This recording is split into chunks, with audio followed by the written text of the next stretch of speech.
السلام عليكم. هنسمي بسم الله ونصلي على سيدنا محمد وآله وصحبه وسلم. هنعمل النهارده أكلة جميلة خفيفة.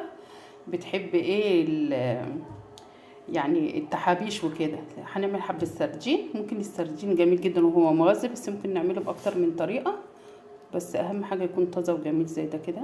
سردين بلدي نغسله غسلة حلوة ونشطفه شطفة حلوة اهو زي ما انتم شايفين. هو بيبقى سهل وبسيط، ممكن تعمليه صينيه وممكن تعمليه مقلي طبعا. والطريقه التانية ان احنا بنملحوه. انا عندي حبه سردين حلوين كده وما بياخدش توابل، مش عايز يعني طالما الحاجه طازه مش عايزه حاجات كتير. ملح وشطه وكمون وليمون. انا بحب اعصر ليمون على الاسماك وهي نيه وبعد ما تطلع من السوا. اهم حاجه يكون عندي السردين حلو كده وماسك نفسه طازه زي ده كده. بسم الله ما شاء الله اهو. يتغسل غسله حلوه ويتشطف شطفه حلوه كده. مش عايزه اكتر من شطفه، ما تفتحيش بطن ولا حاجه، مش محتاج اي حاجه من دي طالما طازه، بيبقى مش محتاج اي حاجه. نملحه بقى ونقليه مع اي حاجه جنبه. شويه بدنجان، عندي كمان حبه بدنجان حلوين كده كانهم اصابع الاطفال، صغيرين وشكلهم جميل. نقليه معاها مع حبه سلطه تبقى غدوه جميله جدا، او في الصيام تبقى فطار حلو برضو. نعملها ان شاء الله ويا رب تعجبكم. كده ملحناه، نجيب الليمون ونبدأ بقى نقلب بأقل كمية زيت من غير ما يشرب زيت كتير، يعني مش هتبقي قلقانة. طريقة سهلة وجميلة جدا. نبدأ بقى ايه نقلي شوية السردين. نحط معلقة زيت واحدة كده، معلقة زيت كده بس في طاسة شيفال ما تكونش بتلزق اهو. وزعنا الزيت. ناخد بقى السردين بتاعنا متبلينه وعصرين عليه ليمون، احسن ما يتعمل في زيت غزير.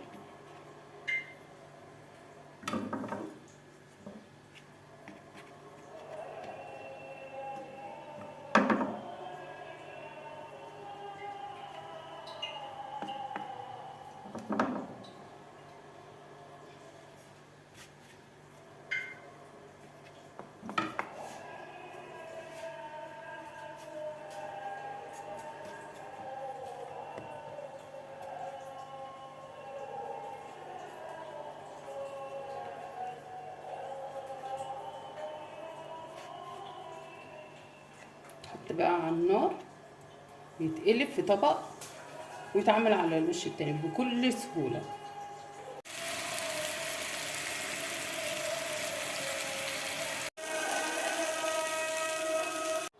بصوا حبايبي، عندي حبة البدنجان صغنطاطين عاملين زي اصابع الاطفال، بس صغيرين زي اصابع البيبي ازاي.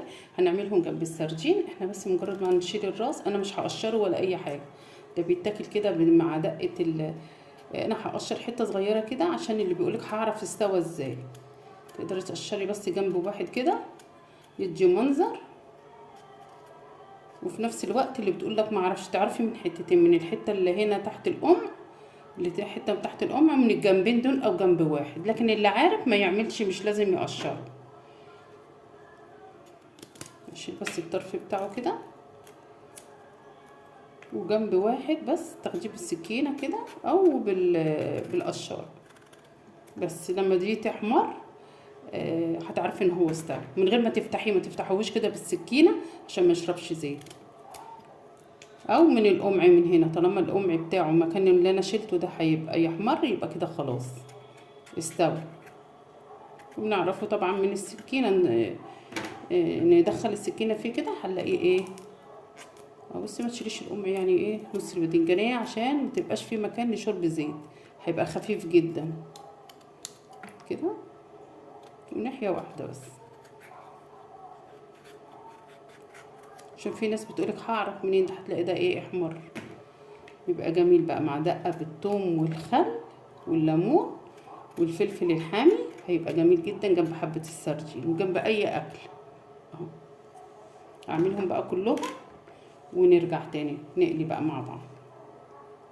حبايبي اهو انا عملته. في حاجات سبتها اهي كده ما قشرتهاش، وحاجات عملتها كده اهو زي ما قلت لكم. رشه ملح حلوه بقى بس برضو ما كترش. حبة ملح كده يتقلوا بقى جنب السردين، هيبقوا تحفة بقى. أهم حاجة الدقة، حبة فلفل حامي وشطة وكمون وليمون وهو مقلي مش عايز زيت ولا حاجة، يبقى في منتهى الجمال جنب أي أكل. نقلي بقى ونرجع لكم.